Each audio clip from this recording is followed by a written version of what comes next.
Hello hello, হ্যাঁ ভাই, গোবর আছে? হ্যাঁ পাওয়া যাবে। ওটাকে খেয়ে নে। কি?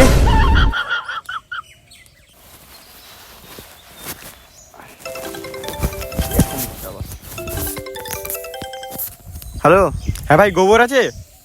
হ্যাঁ পাওয়া যাবে। তো কি করছিস? ওটাকে খেয়ে নে। এ কে রে ভাই তুই? একটা ছেলে আমাকে 2-3 দিন ধরে খুব ফোন করছে তো বিরক্ত করে যাচ্ছে। বলছে গোবর আছে, আমি যখন বলছি হ্যাঁ আছে, বলছে খেয়ে নিতে। কি করবো কিছু বুঝতে পারছি না আমি। আরে টেনশন নিস না, শোন, এরপরে যখন ফোন করবি কি না, তুই ওকে বলবি না গোবর নেই বলে দিবি একদম ডাইরেক্ট। তাহলে দেখবি আর তোকে ডিস্টার্ব করবে না। ঠিক।